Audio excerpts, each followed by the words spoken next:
혹시 전자상거래 사업하시나요? 그러면 이 영상 꼭 보세요.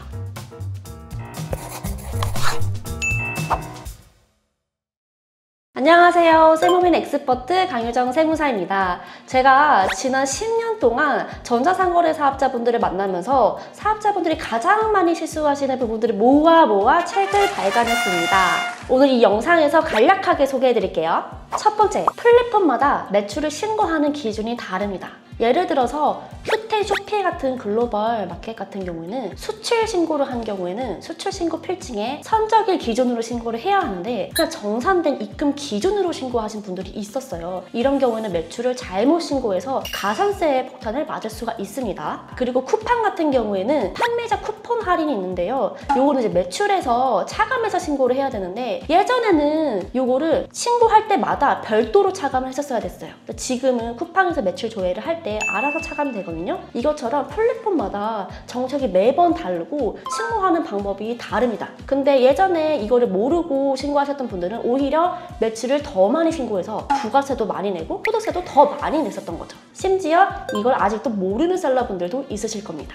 두 번째는 글로벌 셀러면 간이 가세자를 절대 등록하면 안 됩니다. 처음에 사업자 등록을 할 때 간이 가세자와 일반 가세자가 있는데 간이 가세자가 부가세 혜택이 좋잖아요. 세금이 싸요. 그렇다고 해서 간이 가세자로 등록을 하면 안 됩니다. 왜냐하면 글로벌 셀러 같은 경우는 매출세액이 0원이에요. 그렇기 때문에 매입세액밖에 없어서 부가세는 무조건 환급이 나오거든요. 그런데 간이 가세자는 부가세 세금 혜택을 조금 싸게 해주는 대신에 환급을 절대 해주지 않아요. 그렇기 때문에 글로벌 셀러, 리셀 하시는 분들 같은 경우는 부가세 환급을 꼭 챙기셔야 되고요. 실제 사례인데 간이 가세자로 등록을 했다가 매입한 부분에 대해서 환급을 못 받아서 몇 개월간 거의 400만 원에서 500만 원 사이를 손해보신 분이 있으셨습니다. 심지어 제가 내일 큐텐 셀러분 상담이 있는데 이분도 간이 가세자로 등록을 하셨어요. 간이 가세자로 등록을 하셨다면 당장 홈택스에서 포기 신고를 하면 다음 달부터 일반 가세자로 환급을 받을 수 있습니다. 다만 소급은 안 되기 때문에 바로 당장 포기해 주셔야 돼요.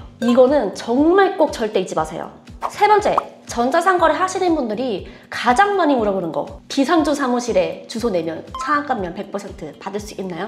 여러분, 국세청은 바보가 아닙니다. 요즘에는 비상조 사무실에 사업자 등록을 해주지 않으려는 국세청의 움직임이 있기도 하고 실제로 전자상거래 하시는 분들 같은 경우는 집에서 사업을 시작 많이 하기 때문에 비상조 사무실 지방에 있는 거 사서 차압감면 100% 받을 수 있는 거 아니냐라고 물어보시는데 국세청이 이거를 어떻게 걸릴까요? 첫 번째는요, 여러분들이 카드 사용량이 주로 어디인지를 확인합니다. 두 번째는요, 소모품이나 상품을 구입하실 때 받는 주소지가 어디인지 확인합니다. 세 번째는요, 지하철, 버스 등 그런 주요 이동 경로가 어디인지도 확인합니다. 마지막으로 네 번째는요, 집하지로 배송을 할 때 출발지가 어디이냐, 그것까지도 확인합니다. 그리고 이 모든 것들은요, 국세청이 다 입증을 하고 너 여기서 사업한 거 아니니까 차압감면 받은 거 다 뱉어내 이렇게 하는 게 아니라 너가 여기서 사업을 했다는 걸 네가 증명해, 아니면 감면 다 토해내, 이렇게 나오기 때문에 비상조 사무실은 정말 주의해야 합니다. 그리고 여러분, 국세청은 이미 여러분들이 거기서 사업을 하지 않았다는 걸 알고 있는데 안 나오는 거예요.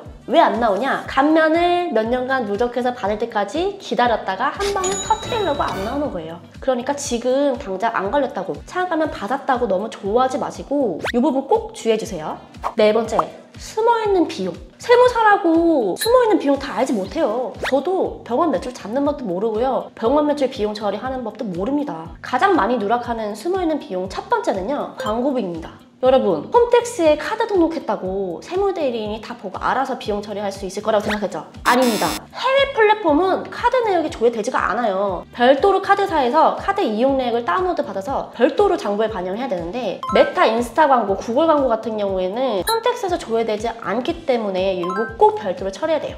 요거 쇼핑몰 하시는 분들 같은 경우는 매출에서 차지하는 비용이 20%에서 50% 정도. 이거 저희가 이관받은 장부 받았을 때 누락되신 분들이 정말 많았어요. 두 번째는요, 택배비입니다. 세금 계산서 받지 않고 개인 택배 하시는 분들한테 택배 의뢰해서 영수증으로만 받으시는 분들 있죠? 요거 비용 처리 누락되면 안 돼요. 모아 이제 비용 처리해야 소득세, 법인세가 이제 절감이 됩니다.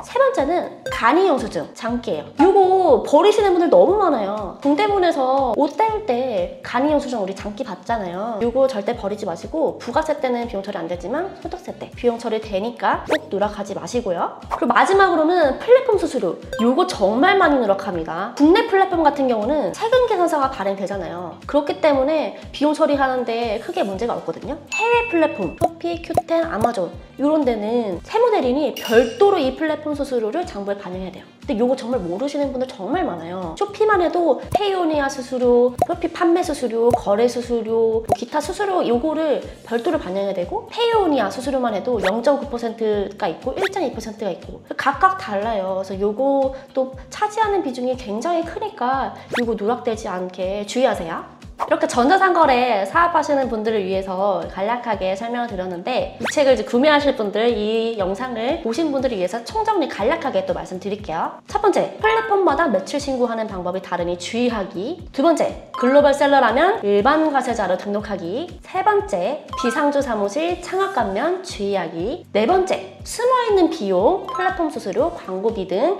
주의하기. 더 많은 내용을 알고 싶다면 전국 각지 교보문고, 영풍문고, 그리고 밀리서재에서도 제 책을 만나보실 수 있습니다.